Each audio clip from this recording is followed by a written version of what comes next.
Hi, this is Dr. Michelle Robin with Small Changes, Big Shifts, Building Rhythm and Resilience. And I believe if you'll change one thing a month, one thing for the next 12 months, you'll change your life forever. Thanks for joining me on the journey.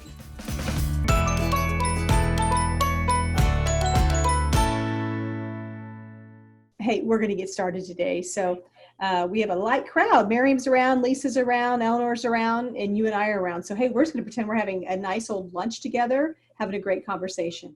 So to everybody else joining us today, either in person or listening to the recording, this is the Rhythm and Resilience series. I have this tagline, small changes, big shifts, put the odds in your favor. I'm changing the tagline right now, small changes, big shifts, building rhythm and resilience.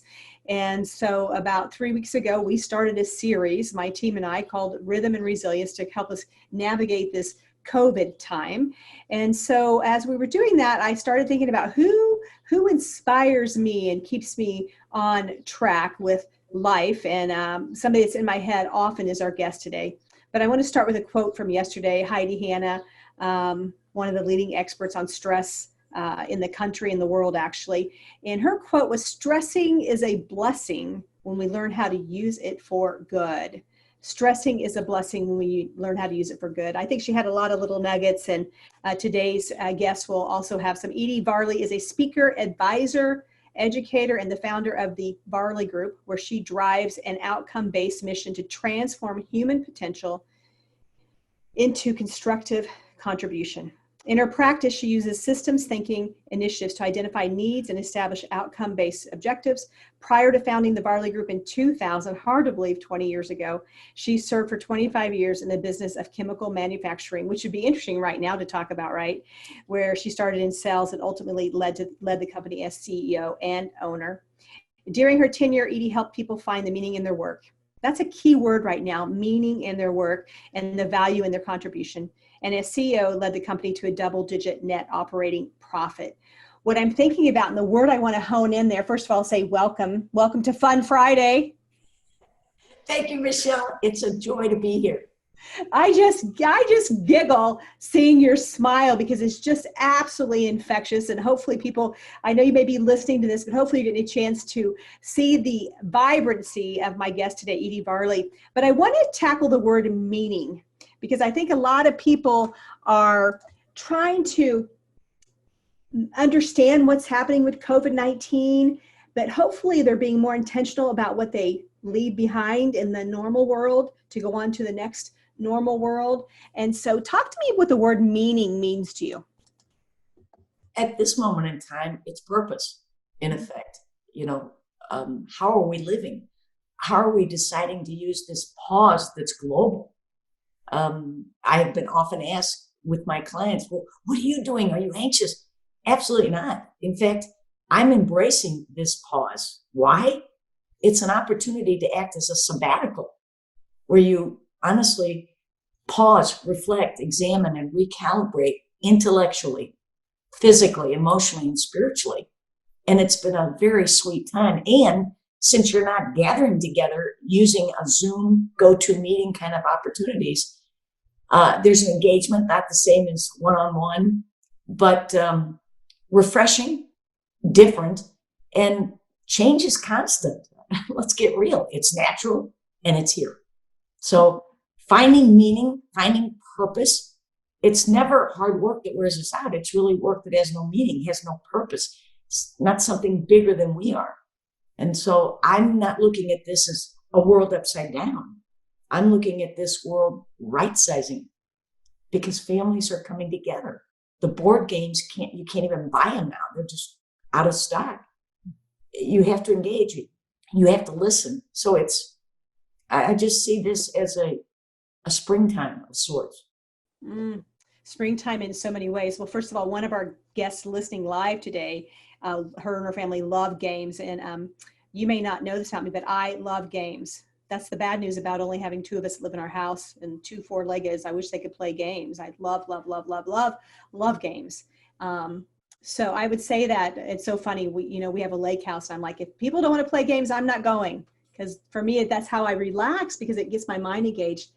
I want to tap what you said about Zoom and GoTo. somebody was asking me, because I've been doing a lot of speaking and my corporate clients have actually kept moving on. I've had very few speaking gigs that have canceled because we could do it via Zoom. And it's fascinating. I actually think the engagement's better. So. Well, it's more natural. I mean, you're seeing people in their habitat and, no frills and not a lot of bells and whistles. So it's natural. And I think more authentic. Well, thinking about your career, and when we aged you a little bit, saying that you served 25 years in the business of chemical manufacturing, but you've had the Varley Group for 20 years. So if you do the math, that's 45 years. So I'm guessing you're just 48 years old today. But so actually, I own 69 because now is the time. I graduated from high school in 1969, but I never hide my age. I mean, age is a number. And a lot of people, I never announced my age. Hey, I'm celebrating. Every day's a birthday. You wake up. So 69, now's the time. 69, feeling fine. So I wanted to thank you for acknowledging your wisdom, because I believe that you might have some more insight that somebody that's not lived as long and has had as many experiences during this time. So I'm curious, what was your biggest stress, which I know you're not a super stressed person, but what was your biggest gnaw or stress that you had before COVID-19 hit? Being candid, I didn't have one. Now, let's qualify that. In the past, my first 25 years over the road, for 25 years, I worked 40 out of 52 weeks on the road, selling and manufacturing industrial chemicals. There was a low-grade fear constantly. And it was only at just about a half a century that I realized I was running in fear. I developed material on emotional intelligence, and that helped me regain my power. What I learned is stress, again, will keep you alive in a war, but it's a steady diet. It'll eat you alive. And when you're present, you don't have those emotions. And so the practice of trying to get present has been top of mind, moment to moment, day in and day out, and it becomes a practice. So did I have a stressor coming into this? No, I wouldn't own it, wouldn't claim it. I want you to say what you just said again. And is that an original quote about stress will keep you alive in a war, but it'll eat you alive? Is that what you said? I'm going to say it's original because it came out of my mouth, but I never put anything like, that's my copyright, because I'm just an amalgam of 69 years of earning my stripes. I paid a high tuition in the School of Hard Knocks, and you got to own them. So that's about where we are. Well, awesome. So you mentioned emotional intelligence. What does emotional intelligence mean to you? Well, there is a formal definition I use, but essentially for anybody listening, colloquial, it's just being intelligent about your emotions. We all have an emotional portfolio. Most of us can't tap it. We don't know how to deliver words to express how we're actually feeling. And that gets us all banged up. If we're boundaryless as people, we're always giving our power away. So for me, being intelligent about your emotions is a very workable definition. Other than that, David Wexler used it as the aggregate or global capacity of an individual to act purposely, think rationally, and deal effectively, as I say, the risks of everyday living. That's why resilience is an EI competency, because it's learning how to manage the risks of everyday living and recover more quickly from the unexpected in a way that teaches us so that we can learn. We gain wisdom as a result of it. Does that make sense? It does make sense. And, as we were having a pre-conversation before Bay jumped on, I just, first of all, I miss your wisdom. When I think about the people in my life, and I'm very blessed. I have a very full life. I think about the words over and over that you share, because you have such it's just a way about it. And you just know it rings true. You feel it in your spine where you go, yep. And one word that you said to me when we met, I don't know how many years ago we met. I want to say 5, but time goes fast. It could be 7. You said to me, honor your word. What does honor your word mean to you? Well, we all have an honor code. Many people don't tap it. My attitude is every time we break our word to ourselves, we injure our honor, our spirit, and our self-esteem. Most of us focus on the word we keep with other people. Mm-hmm. And in that essence, you're out there. When you fail to honor your word to other people, you lose their confidence, their trust, the goodwill, and the good faith that they may have had in you. But most of us don't have a high standard of care for ourselves. There's a herd mentality. So when I think of honor your word, I recognize that even those words I offer to myself in the darkness of night, to myself, that nobody else hears, when I fail to honor that, I know I'm injuring my honor, my spirit, and my self-esteem. And many of us, no matter our rank, title, and position, don't have a high degree of esteem. That's why we have welcome engraved on our forehead. We're a doormat. We give our power away constantly. And so honoring your word with a capital W, your word, W-O-R-D. I mean, there was the word in the beginning, but your word has to be sacred or it's not. Well, it's interesting. You have no idea the impact you've made on me. I'm thinking about the conversations that I've had this week with a couple of our providers, and one of my other coaches, when I about 15 years ago said to me, she did not use this word, but this is what I heard is you're a fraud. And no one wants to be a fraud. I call it the 5-letter F word. It is because I was giving to everybody else but myself. I was being that martyr where, I'd come in at 7 a.m. for you and stay for 7 p.m. for you, but then I didn't have time to work out and didn't have time to really have a lot of self-care. And she also, like you, shifted my life where I started to value myself enough.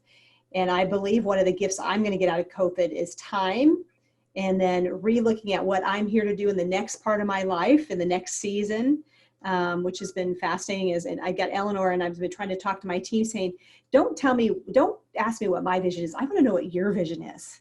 And how could I nurture and support you along that? But I was talking with one of our providers, and I was telling her that the moment that I started taking care of myself, like I was encouraging my clients to do, that was a moment in time I could mark where my practice went to a whole nother level, because I was actually walking the talk. I wasn't just talking it. I was actually walking it. And then when you said honor your word to me, when the words come out of my mouth now, I think, can you really honor that? When somebody says, hey, let's get together for lunch, and I say, okay, ding me, or I'll ding you. And do I really do that? I mean, it's the littlest things. When I think about what you said to me, I want to tell you, I think about it every single day. That's the impact you've had on me.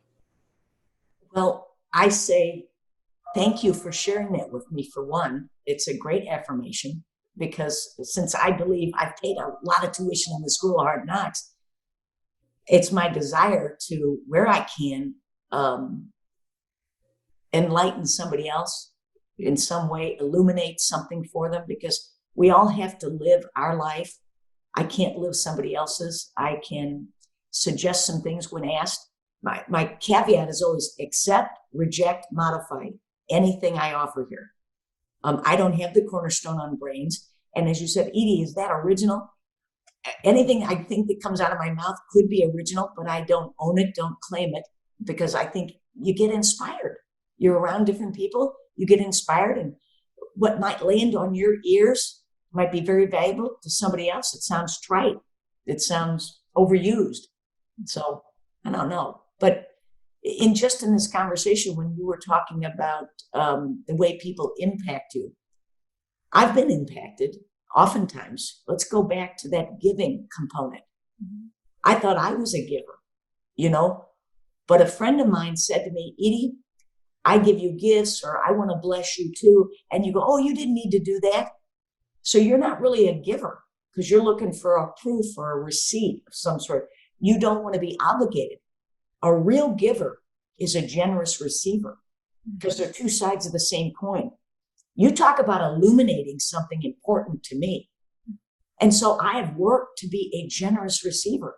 And the best way to generously receive is thank you. Two little words, hold, period. And so that's been a practice, allowing other people to bless us, bless the space between us.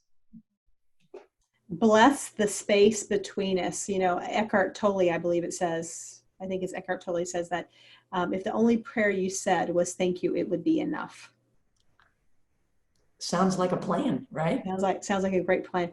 Well, just so you know, I do have some notes here. Thank you, Eleanor. And I typically don't reference them much, but there's a couple of key things that I want to have in this is called that COVID conversation that we're having would be about some magic words. The words celebrate, guide, connect, hope, very similar to what I talk about on the podcast. And celebrating you. I want to encourage people to celebrate their own families and their own lives. Maybe throw your family a party. If you want to, we're talking about Fun Friday. What's something fun you could do for your family today? So what are some of your ideas? Because I believe you have a very high fun factor. Well, simple things that don't cost you a dime other than just being mindful of it. And that's calling elders. They're cooped up. They're the most sacred group here when it comes to this COVID-19. Give them a call and you could say, I have a 101-year-old that I call, and she'll answer the phone, hello. And I said, this is a singing telegram for Kay Vierheller. Are you ready? What? And I try to belt out a song. It had to be you. It had to be you. I wanted to run. And I tell her, and I have her laughing. And I said, listen, I'm not going to quit my day job, because I don't think I have the greatest voice, but that is something fun that brings out your creativity. Mm-hmm. The other thing, and I remember John O'Leary saying, what about writing a note? What does that cost? And when we're acknowledging somebody in that letter, it's pointing out what they did that enlivened us, that enriched our lives. So that's one.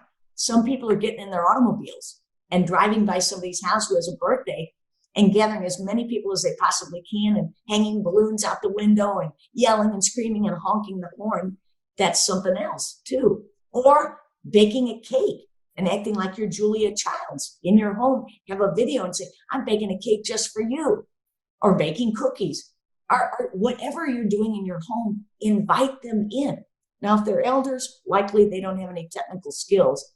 So the way I found to enrich somebody else's life and have fun for myself is the phone. Invite them in.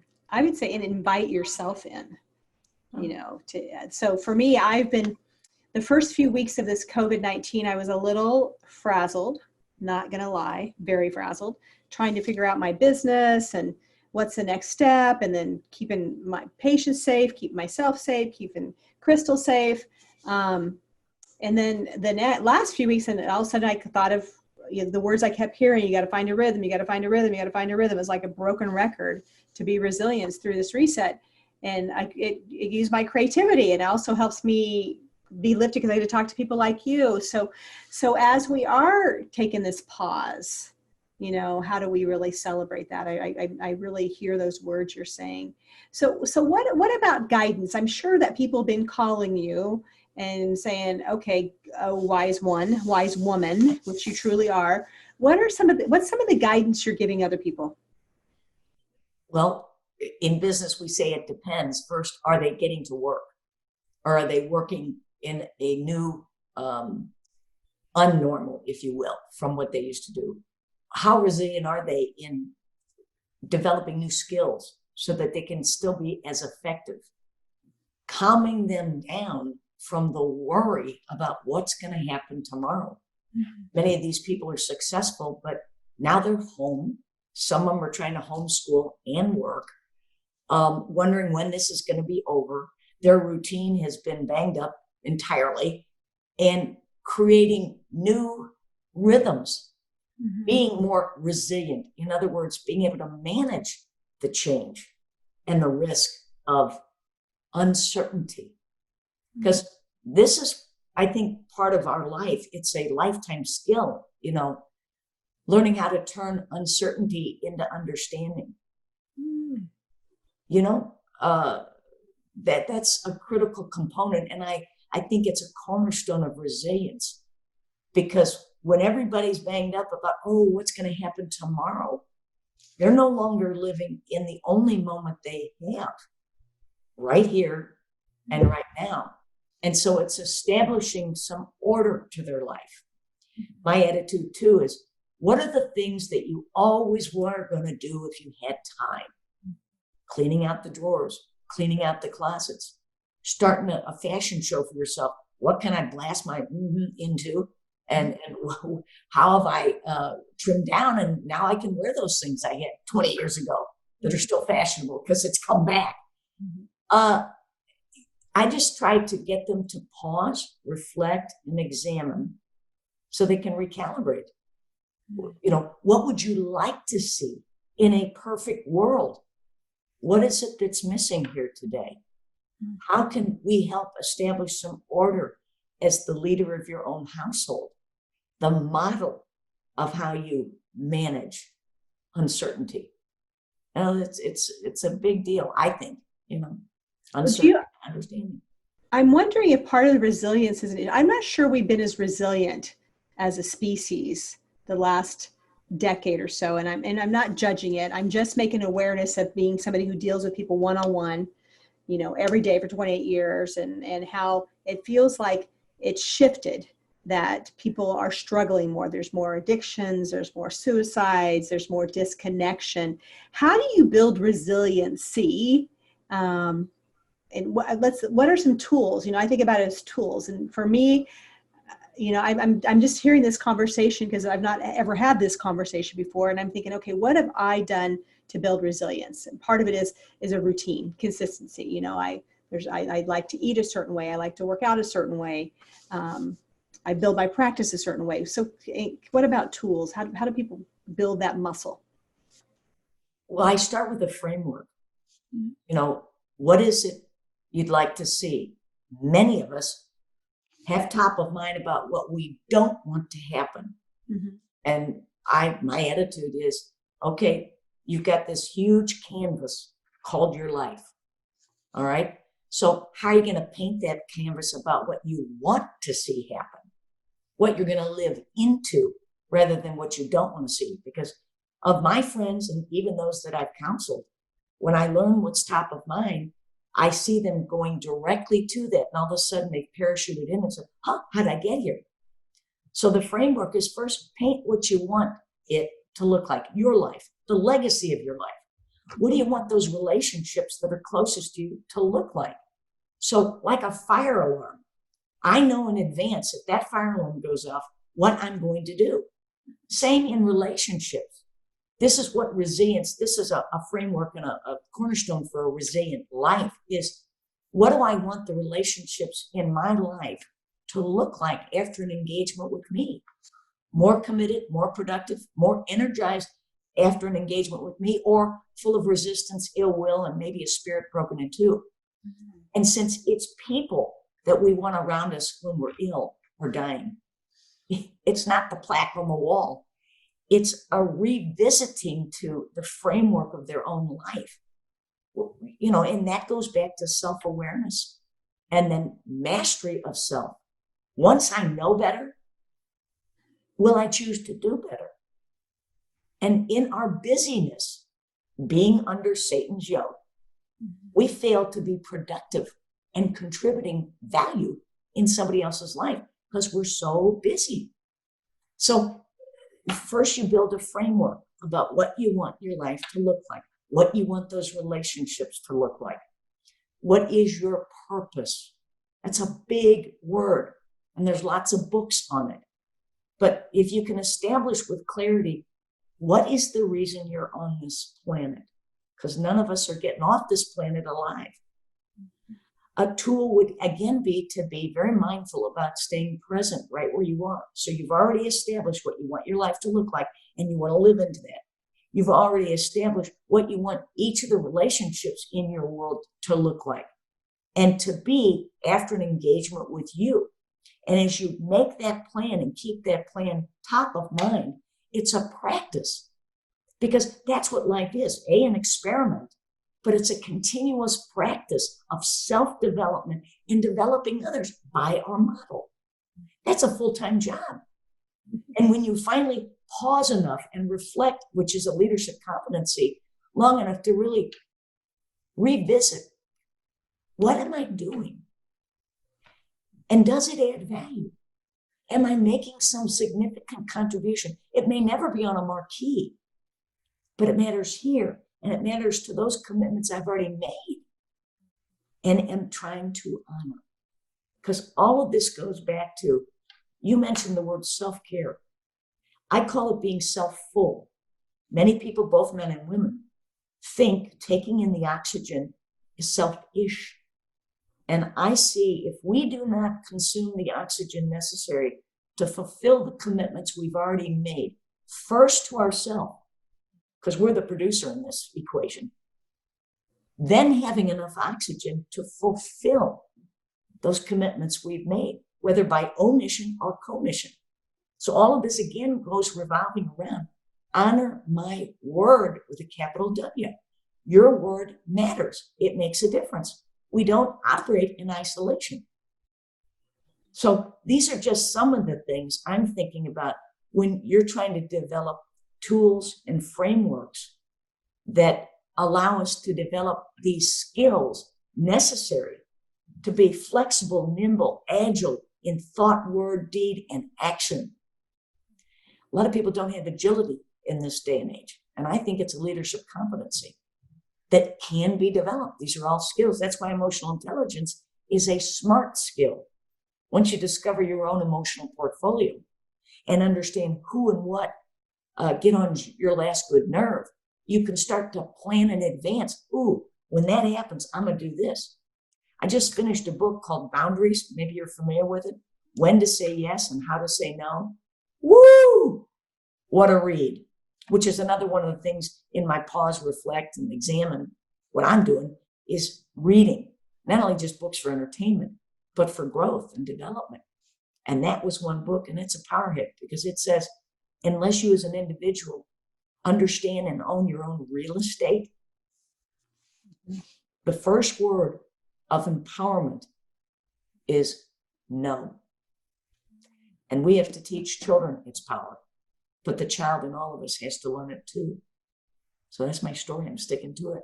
So what you gave us a great book on boundaries. I think that's a good start too. But I'm thinking about purpose book. You mentioned there's several of them. I've got one that comes to my mind. What comes to your mind when I say, "Gosh, what book would you recommend on purpose?" Well, 7 on a faith-based side, a purpose-driven life. On a business side, the economics of a purpose-driven organization. Mm-hmm.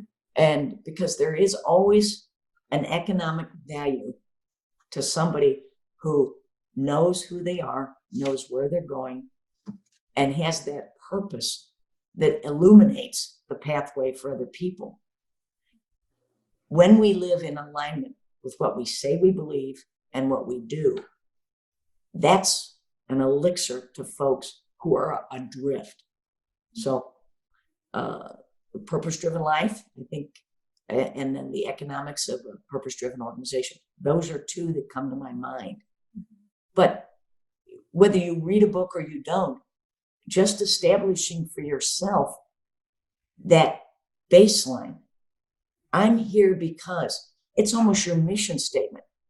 Long ago, several years ago, I think John O'Leary invited me for an interview. And he said, well, what's your purpose? And I said, well, pretty simple. It's trying to put a smile on God's face, okay? And learn how to love in the divine quality of Jesus. That ain't easy because people test our mettle. And putting a smile on God's face means ever present to, am I your instrument of peace on this earth? And that might be way out there, but he asked and I told him. So that's not a job. That's really, for me, a life-giving pursuit. Well, I've done a lot of work on purpose, and read Lori Beth Jones' book on the, loved her book on that, and really helped me kind of iron it down, and mine is fairly simple: connect and inspire people to live well. And for me, that connection is connection to your higher self, and dialing in and listening. So when I kept hearing the word rhythm and resilience, it's like, okay, I hear you, and take some action on that. There's, I think about the people I get invited, and I loved how you said living life is about people, and I call it LTRs, lifetime relationships.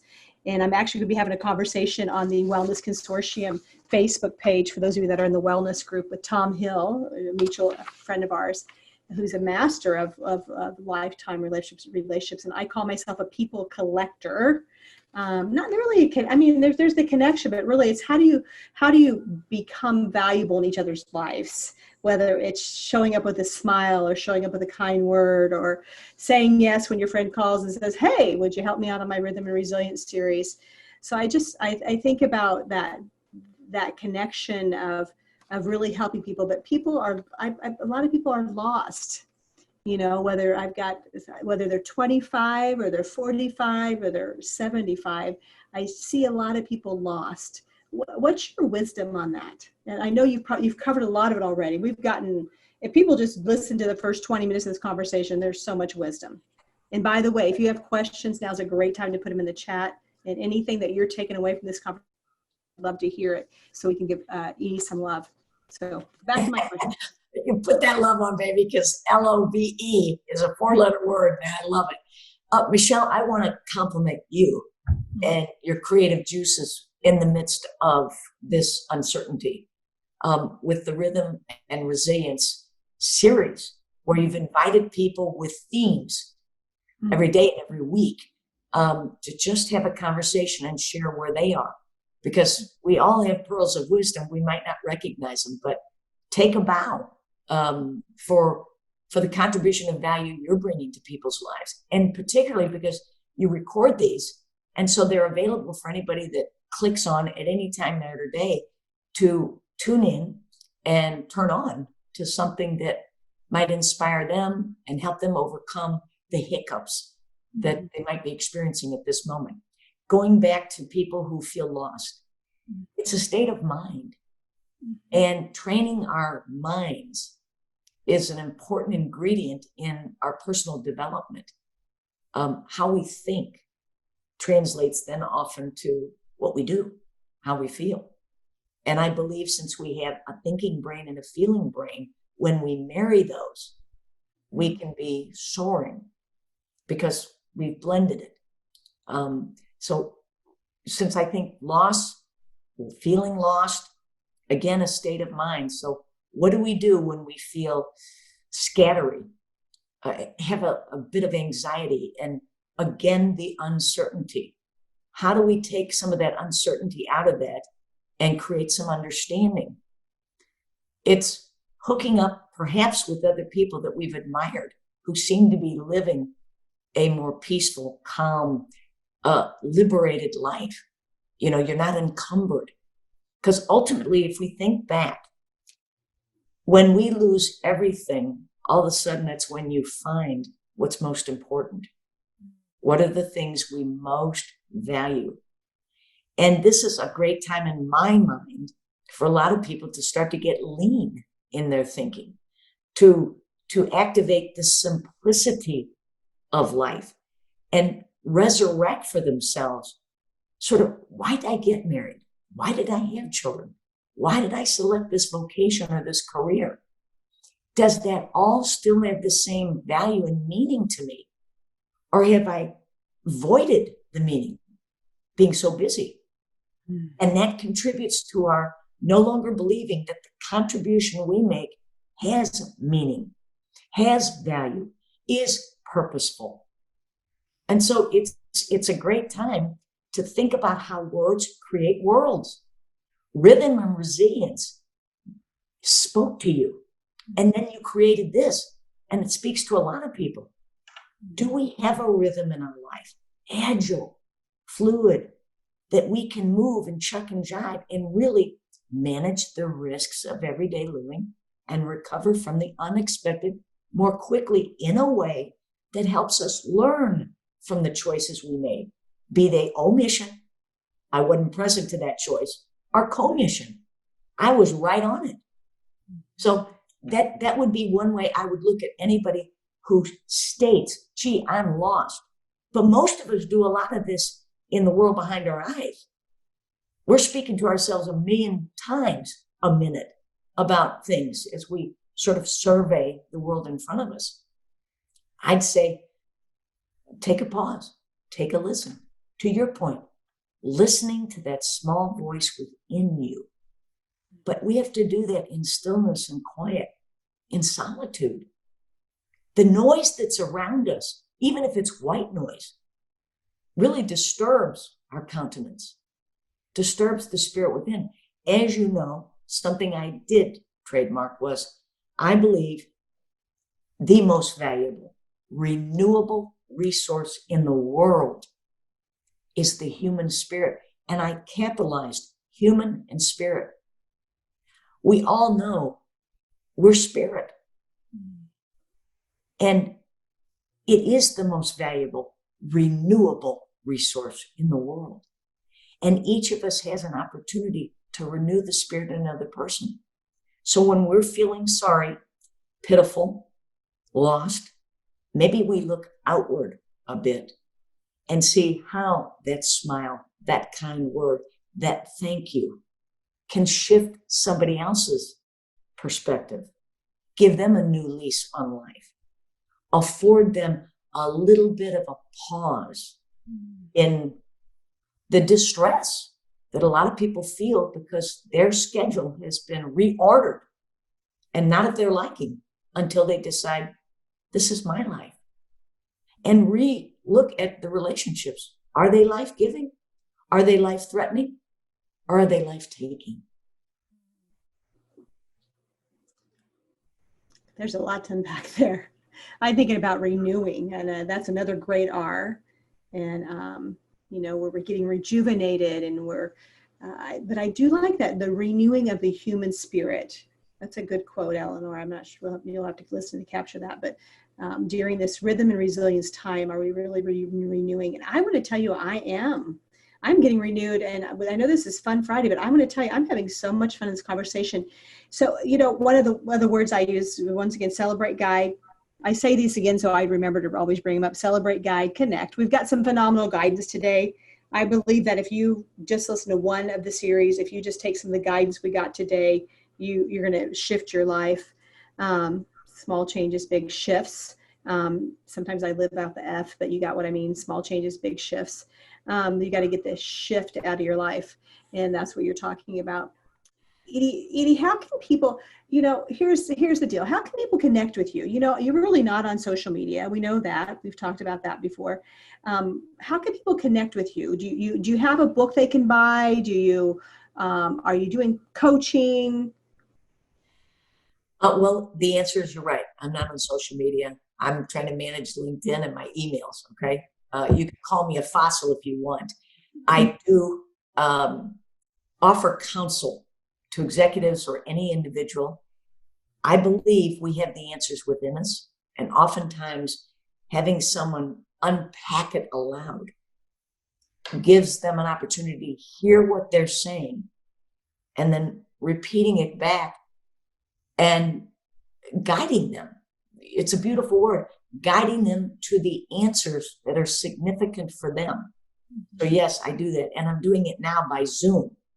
And I do it by phone too. My mobile phone, 314-604-2926. Hang on.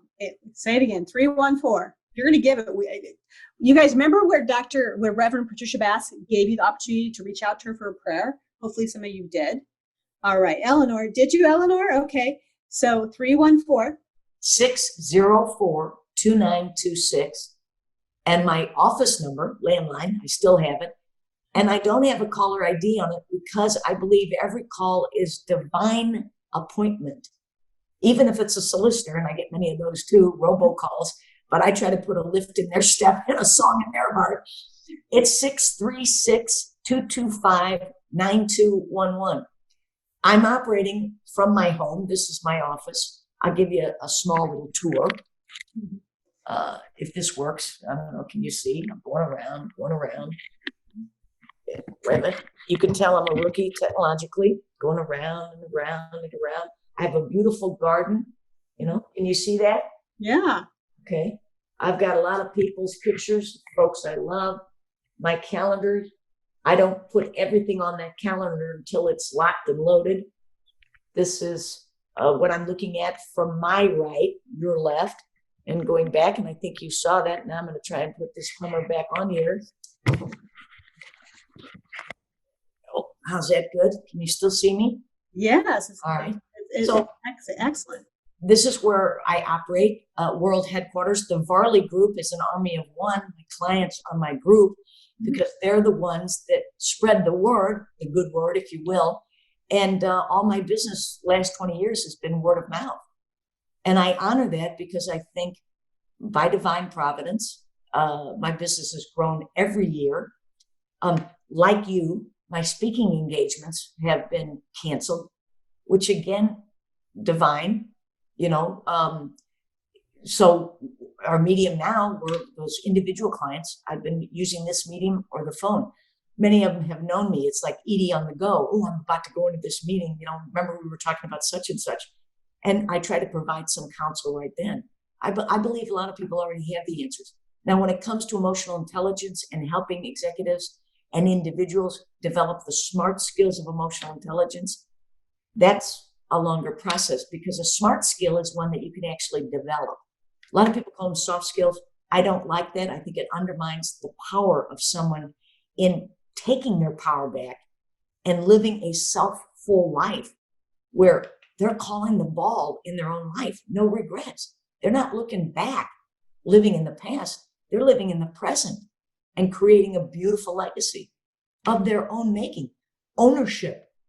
Owning what they say and do, owning how they think, and owning the opportunity to respond versus react to other people, places, and circumstances. So, did I answer that question? Yes. And you used the word legacy a few times today, and I believe, first of all, you have a phenomenal legacy. I'm thinking about, I'm part of this mentoring group. I'm like, I need to get you on a call with them. I'm going to reach out to you about that. I hope that everybody on the call today, or anybody listening afterwards, thinks about legacy, but how do you live today, and how do you go through this pause and this reset with a lot more intention to the way you spend your time. It's very finite, this thing called time, and how do we live that? This is a great time for you to share your love with Edie. Edie, what have I not asked you that you think you want to share today?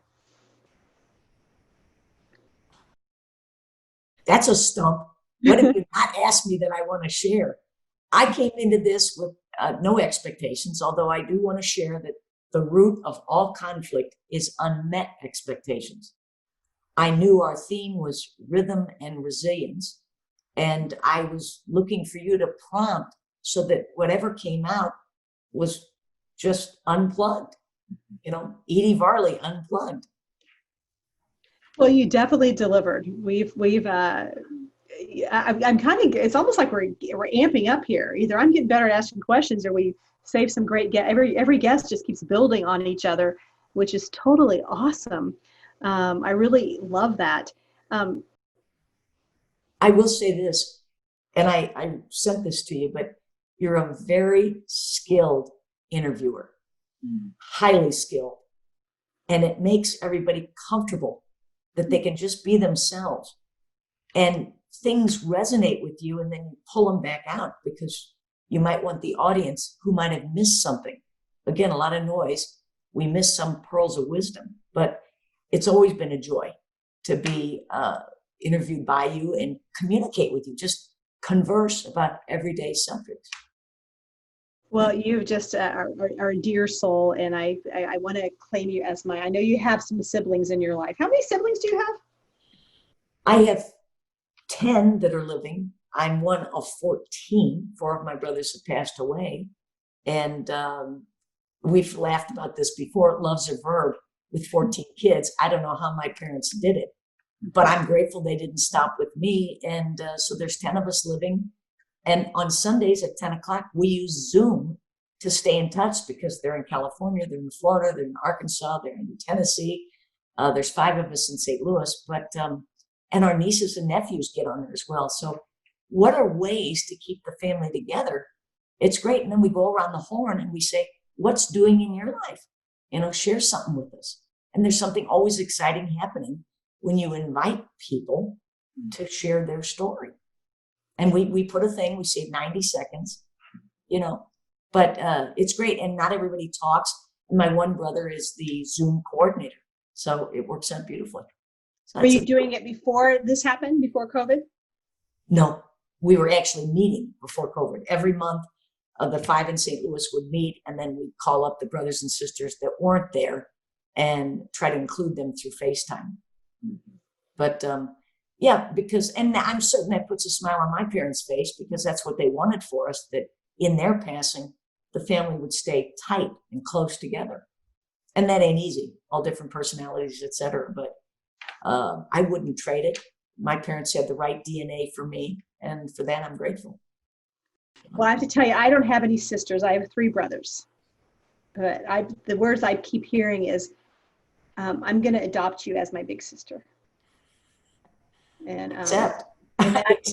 So yes, but anyhow, just so once again, I'm having the time of my life. And thanks for, once again, you guys are all sitting in on our private conversation. They're not really so private, but what a fun Friday for me having you join us. I'm so grateful that I gave you an invite and you said yes, without a doubt. What I want to do is remind our listeners to, if you feel called to share what you're learning, zero pressure. There's a lot of people hurting on the planet, and how could we give them a little hope, or a lot of hope in this case, that as they start to reframe their minds, not to what they're saying outside, but what they're also saying inside. And it takes being surrounded by people, books, songs, the right shows, that you can transform your life. I want to tell you, I know it's true because I've transformed my life because of people like Edith Varley that have helped me just take the next step into my own magnificence so that I can be closer to the vision that God called me to do. So you've just been a light today. So we're going to continue this. We got another week of Monday through Friday. I want to confirm with you that we are going to continue in the month of May, and we're going to do just Monday, Friday. We'll do Motivational Monday and Fun Fridays. We've got some great guests lined up. We will not disappoint you there. Maybe not quite as full of nuggets as today. This was every single word came out of your mouth was nuggets. It's hard to capture all because it's just the whole conversation was a nugget. But on Monday, who do we have on Monday? Hang on. I've got it written down. Hang on. I thought I had it written down. Oh, we have Kathy Nelson. Kathy Nelson is head of the Sports Commission in Kansas City, and she was the person who had to make the call that we would not have the Big 12. So, and as some people say, maybe we avoided the Mardi Gras moment where so many people got infected. But I just get chills. There's the Holy Spirit speaking to me. I get the chills right here on my left side. I have a closing idea. Great. Well, hold on one second. But having the courage to make that decision that was unpopular, especially when you're Kansas Jayhawk fans in this city. So, all right, I'm going to let you give your closing idea, then I'm going to close up the show. If you have any questions, now's the time to ask. Anybody? I'm watching the chat. Go ahead, Edie. For those of us that feel cabin fever, perhaps uncertain, I would say, turn complexity into clarity for yourself. Turn uncertainty into understanding, and volatility into your value proposition. Once again, unpack that. It's interesting you say that because clarity, yeah, great. Yeah, high five on that one. What was the other word used with clarity? What was the first one? Complexity. Turn complexity to clarity. Because all of our lives are complex, and when we don't have order and we're not clear about our purpose, it gets ever more complex. So turn complexity in your life to clarity. Turn the uncertainty into understanding, and turn the volatility that's out in the world within your home, make that your value proposition. Everybody else might be spinning around, but you've got understanding, you've got clarity, and you've got value. And you bring that to every person you touch. Think about it. No. Well, the reason I want to bring up clarity is people ask me, how are you? And I said, I'm getting clear. And that's exactly what's been happening for me, is I'm just getting more and more clear and not to run back into what was normal. And I've had to create a home office here because I shared an office with Crystal. We're both on Zoom a lot, and I'm loving it. And I'm loving having conversations with people. So I probably won't be back in the office as much. Not probably, it's a fact. So, well, I'm going to wrap up the show because we always like to begin on time and end on time. I want to give you a big old heart hug and say thank you for joining me. I want to give you some love, and I want to just to remind you how you inspire me, but I want to remind you how you inspired the guests, because sometimes it's hard to watch the chat and be so present. There's the phone number someone's sharing. Your light shines brightly. Thank you for speaking to us today. You're a lot of fun Friday. Your honesty and warmth is digestible. That's great. Digestible. What an amazing talk. I think everything you said is worth writing down, every single word, one quote after another. Thanks for a great week. Makes me want to straighten up my office. Excellent speaker. So much to think about. So true. Mark said he'll miss us all this weekend, but you can go back and re-listen to this one, especially lots of nuggets, and see how you can really get clear in your own life. Whoops, I got a guest coming. So timing. Anyhow, you inspire me just by your presence, by your wisdom. And once again, the biggest inspiration is I'm not sure I've asked anybody to be my big sister. And there's my dog, Skylar, talking. So thank you so much for joining me today. Everybody have a great weekend. Michelle, thank you. Aloha. Bye-bye. Bye-bye. I sure appreciate you listening to Small Changes, Big Shifts. If you go to the website, smallchangesbigshifts.com, we'll have the show notes ready for you there. If this episode inspired you to make a small change that will lead to a big shift, please share with a friend. You can catch our episode on Apple, Google, Spotify, YouTube, and our website. And if you feel like it, please leave a rating or a comment. Be sure to subscribe so you can catch our episode next week. Blessings to you.